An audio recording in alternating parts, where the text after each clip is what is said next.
I'd like to start off my speech by saying that my speech is about abortion, and I know that it might offend some of you with what I'm about to say, but I am a pro-life Christian, but what I'm about to say will benefit the actions of pro-choice people, because I believe that you should know that it's a woman's choice to have abortion.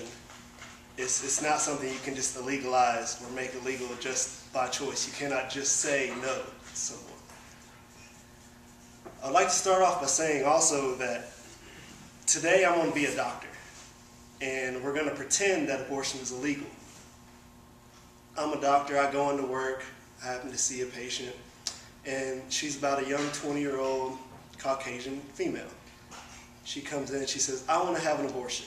Of course, I say abortion is illegal. She says, well, I still want to have one. Is there anything I can do to change your mind? I say, no, being a good doctor. She says, well, I was a victim of rape, and now I'm pregnant, and I really do not want to live with this burden. I don't want to have this reminding me every day of when I was raped. I don't want to see this or feel this child in me knowing that it's not my choice. This is not what I intended for myself.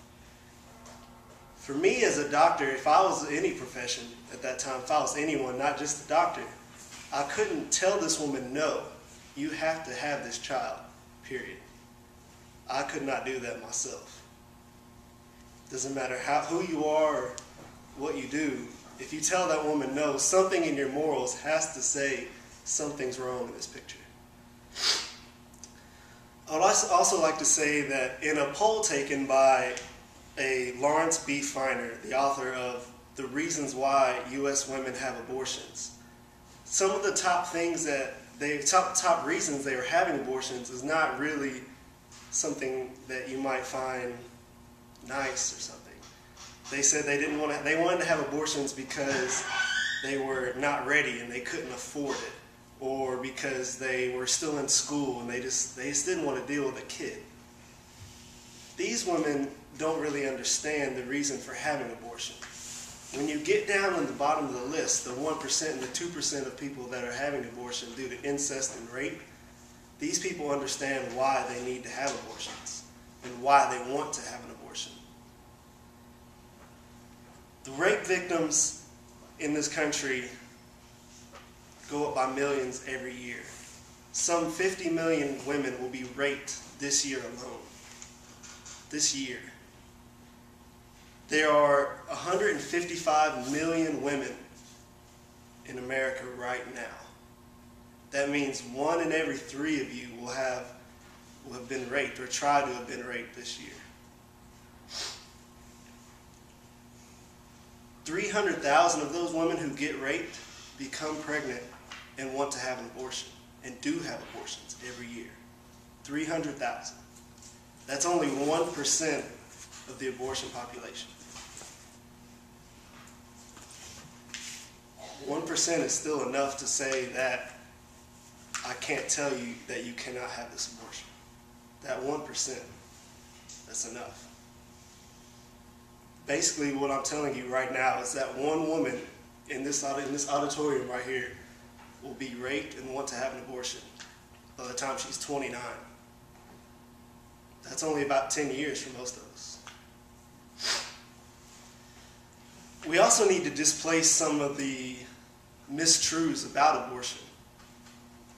Most people think that people who have abortions are uneducated, poor, ethnically challenged. I'd like to tell you today that if you're above 20 years old and you have a graduate education, 50% more likely to have an abortion than someone who's under 20 and black or Hispanic. 50% more likely. Also, a lot of opposition to abortion is due to religious factors. And 78% of people who have abortions in the United States today report being of a religious affiliation. Opposition to this would also say that probably abortion is killing a little baby.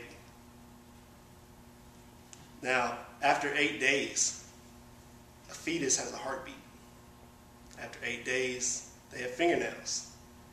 But say a 40-year-old man in a coma, he has a brain, he has a heart, he has thought processes.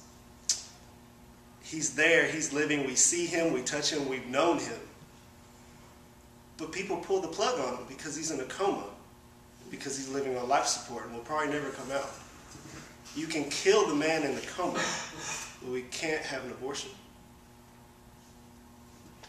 To me, that doesn't make very much sense.